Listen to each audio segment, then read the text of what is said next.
Hi guys, welcome back to my channel. I am back with another transformation video. यहाँ पे मैं transform करने वाली हूँ एक बहुत ही लूज ब्लेजर जो काफ़ी टाइम से ऐसे ही पड़ा हुआ था। काफ़ी लूज है वो, किसी के भी नहीं आता है अब, और डबल ब्रेस्ट है वो, तो मुझे इतना पसंद नहीं है और मैं टाइट भी नहीं करना चाहती हूँ। मैं चाहती हूँ उसे कुछ और आउटफिट बनाऊँ उसका, सो दैट कि मैं किसी और वे में उसे यूज़ कर सकूँ। आई नो सर्दियाँ जाने वाली हैं और मैं ये वीडियो काफ़ी लेट लेकर आ रही हूँ, लेकिन काफ़ी टाइम से मैं थोड़ा बिजी थी तो मैं वीडियोस जल्दी नहीं लेकर आ पाई हूँ। लेकिन अब मैं स्टार्ट करने वाली हूँ। मैं टाइम टू टाइम आपके लिए वीडियो लेकर आती रहूँगी, तो आप चैनल में ज़रूर बने रहिएगा। थक गई मैं बोलते बोलते। तो आप चैनल में ज़रूर बने रहिएगा और अगर चैनल में न्यू हैं तो सब्सक्राइब करना ना भूलिएगा। अगर आपने मुझे इंस्टाग्राम में अभी तक फॉलो नहीं किया है तो please go and check out my profile. My Instagram handle is Rupali Negi 1213। Link भी आपको मैं डिस्क्रिप्शन बॉक्स में दे दूंगी, तो आप वहाँ पर भी जाके क्लिक कर दिए और प्लीज़ फॉलो कीजिए। मैं आपको वहाँ पे अपडेट देती रहूँगी, तो प्लीज़।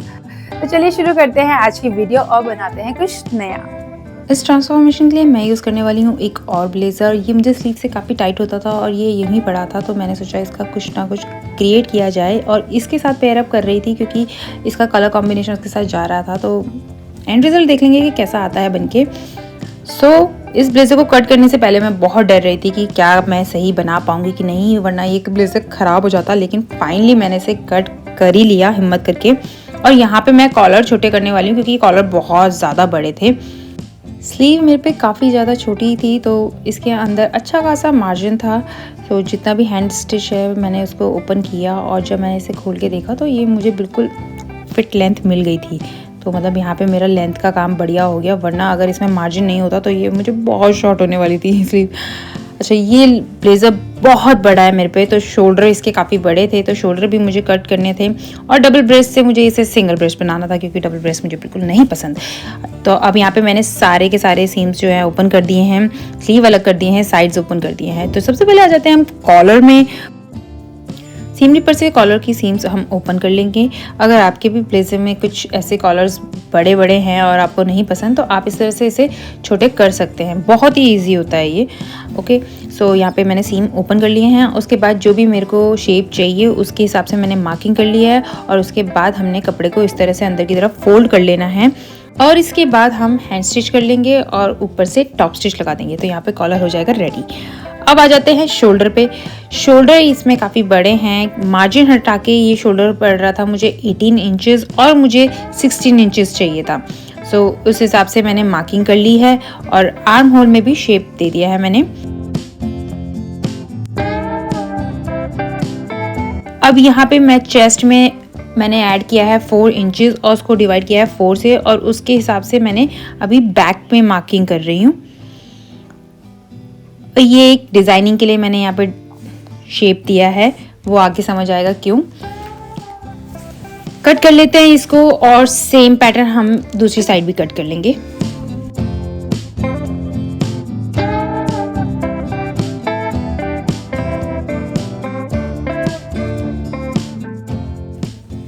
आर्म होल को भी यहाँ पे कट कर रही हूँ। अब ले लेते हैं फ्रंट पीस और जो बैक में हमने मार्किंग करी थी मेजरमेंट की, वही हम सेम यहाँ पे ट्रेस करके मार्क कर लेंगे और साइड मार्किंग से ही हमने सेंटर की तरफ अपनी जो भी चेस्ट की मार्किंग है वो मार्क करनी है इस तरह से। इसको मैं सिंगल ब्रेस्ट में कन्वर्ट कर रही हूँ। तो इस तरह से हम मार्किंग करेंगे और मार्जिन देके हम इसे कट कर लेते हैं।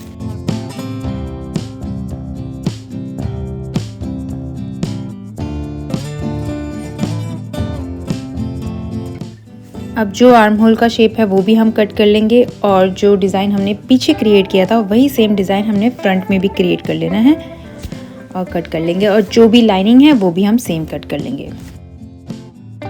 अब आ जाते हैं हम दूसरे ब्लेज़र में। पहले जो फ्रंट और बैक है उनको कर लेते हैं अलग और उसके बाद ब्लेज़र से भी मैं फ्रंट पीस जो है वो अलग कर दूंगी। अब यहाँ पे मैं ले रही हूँ जो पहला हमने ब्लेज़र कट किया था डिज़ाइन, वही डिज़ाइन हमने सेम इसमें मार्क कर लेना है इस तरह से रख के और मार्जिन के साथ हम इसे कट कर लेंगे।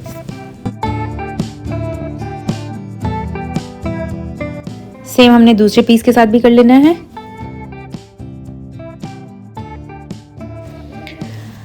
अब ले लेते हैं सेंटर फ्रंट जो वाइट वाला ब्लेजर है उसको हमने उल्टा करके इस तरह से स्टिच लगा लेना है। अब इसके बाद हम दोनों पीसेस को ज्वाइन कर लेते हैं और उसको हम इस तरह से ज्वाइन करेंगे सैंडविच बना के। ब्राउन पीस को हमने बीच में रखा है और वाइट वाले के दोनों लेयर को हमने इस तरह से रखा है ताकि जो हमारी सीम है वो इनविजिबल आए। तो पीसेस ज्वाइन हो चुके हैं। अब लेंथ कर लेते हैं शॉर्ट। फुल लेंथ नहीं चाहिए मुझे छोटी लेंथ चाहिए, तो मैं यहाँ पे अपनी लेंथ मार्क कर रही हूँ जो कि है 27 इंचेस और मार्जिन के साथ इसे कट कर लेते हैं। अब आ जाते हैं बैक पीस में, और बैक पीस जो मेरा ब्राउन वाला ब्लेजर है उसका काफ़ी कम पड़ रहा था, तो यहाँ पे मैंने स्लीव्स के साथ इसका एडजस्टमेंट किया है। स्लीव मुझे काफ़ी इनफ लेंथ मिल रही थी और विड्थ भी मिल रही थी, तो मैंने दोनों साइड से पहले स्लीव को ज्वाइन किया है और फिर डिज़ाइन कट करके दोनों पीसेस को ज्वाइन किया है और फिर साइड्स कट किए हैं और लास्ट में लेंथ शॉर्ट की है।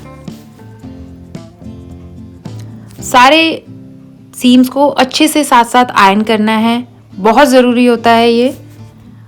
यहाँ पे मैं लेंथ और साइड्स को कट कर रही हूँ। अब साइड को हम स्टिच कर लेंगे मार्क करके। अब आ जाते हैं स्लीव्स में। स्लीव्स भी मुझे काफ़ी लूज थी, तो उसको भी मैंने अपने मेजरमेंट के हिसाब से कट करके छोटा कर लिया है। सेम लाइनिंग के साथ भी करेंगे और मेन फैब्रिक को और लाइनिंग को हमने अलग अलग इस तरह से स्टिच करना है। अब हम मेन फैब्रिक को लाइनिंग के अंदर इंसर्ट करेंगे, तो राइट साइड दोनों का एक साथ फेस होना चाहिए और नीचे बॉटम से हम इसे स्टिच कर लेंगे। उसके बाद लाइनिंग को अंदर की तरफ इंसर्ट कर देंगे इस तरह से, तो इससे हमारी जो सीम है वो सारी इनविजिबल हो जाएगी, बिल्कुल न्यू जैसे। स्लीव जॉइन करने से पहले हमें शोल्डर पैड स्टिच करना है, तो इस तरह से हम शोल्डर पैड को रखेंगे और एक स्टिच लगा लेंगे। उसके बाद हम स्लीव्स जॉइन कर लेंगे। 1 2 3। सो स्लीव्स हमने जॉइन कर लिया, लेकिन सिर्फ मेन फैब्रिक हमने स्टिच किया है। लाइनिंग को हमने सारा का सारा हैंड स्टिच करना है, पर लाइनिंग को स्टिच करने से पहले बहुत ध्यान से करना है ताकि हमारी जो मेन फैब्रिक है वो उसमें कोई खिंचाव ना आए। तो बहुत ही लूज रख के मैंने इसमें हैंड स्टिच से स्टिच कर लिया है। अब सारे ब्लेजर को टॉप स्टिच देके फिनिश कर देते हैं। और यहाँ पे मेरी निडल टूट गई। इतना मोटा फैब्रिक हो जाता है ये। अब आ जाते हैं स्कर्ट पार्ट में। सो स्कर्ट पार्ट का मैंने सबसे पहले तो ये पॉकेट की जो फ्लैप्स हैं इनको रिमूव कर रही हूँ, क्योंकि ये मुझे बिल्कुल अच्छे नहीं लग रहे थे, और बटन्स वगैरह भी रिमूव कर दिए थे। तो स्कर्ट मुझे 19.5 चाहिए थी और ये काफ़ी ज़्यादा मेरे पे लूज़ हो रहा था। सो मैं इसको टाइट करने वाली हूँ। फ्रंट को हम नहीं छेड़ने वाले हैं, सिर्फ हम बैक से इसे टाइट करने वाले हैं। तो मैं कैसे कर रही हूँ ये आप ध्यान से देखिएगा।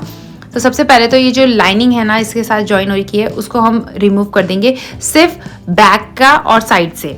फ्रंट को नहीं हमने टच करना, क्योंकि इसकी लेंथ मुझे बिल्कुल सही है, तो इसलिए मैं इसे शॉर्ट नहीं करने वाली हूँ। सो मुझे सिर्फ इसे टाइट करना है। तो सेंटर बैक हमने लेना है, क्योंकि सेंटर बैक में स्टिचिंग आ रही है, और साइड से हमने अपना मेजरमेंट मार्क करना है। तो जितना भी मेरा मेजरमेंट है वेस्ट का और हिप का, मैं वो यहाँ पे मार्क कर लूँगी। और मैं पीछे डार्ट भी देने वाली हूँ 1 इंच का, इस तरह से। इससे मैंने सोचा था कि मैं स्कर्ट बनाऊं, मतलब एक शॉर्ट और स्कर्ट का पेयर अप करके बनाऊं, लेकिन फिर मुझे ज़्यादा मतलब स्कर्ट के साथ ये थोड़ा सा डिसेंट लग रहा था, स्मार्ट लग रहा था, तो फिर मैंने इसे स्कर्ट ही रहने दिया था और इसमें मुझे ज़्यादा झंझट ही नहीं हुई थी। अच्छा, यहाँ पे मैंने हिप और वेस्ट मार्क कर लिया है, तो देखा तो सीम से एग्जैक्ट मेजरमेंट में ये आ रहा था।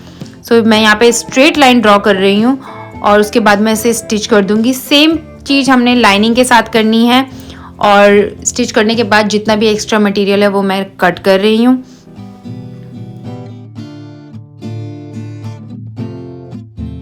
और यहाँ पे मुझे जितना मेजरमेंट चाहिए था उतना आ गया है। So happy.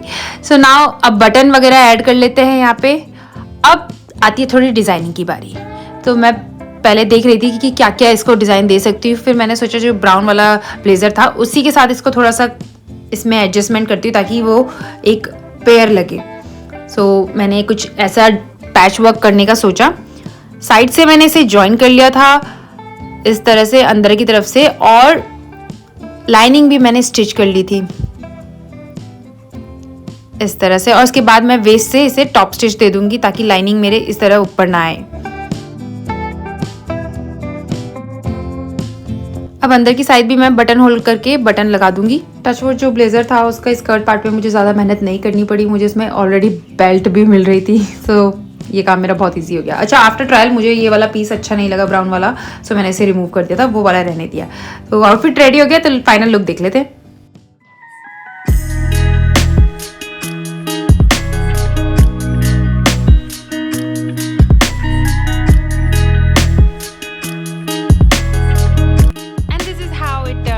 I really like it and I hope आप लोगों को भी ये पसंद आया हो। अगर वीडियो पसंद आए तो प्लीज़ वीडियो को लाइक ज़रूर कीजिएगा। चैनल में न्यू है तो चैनल को सब्सक्राइब करना ना भूलिएगा।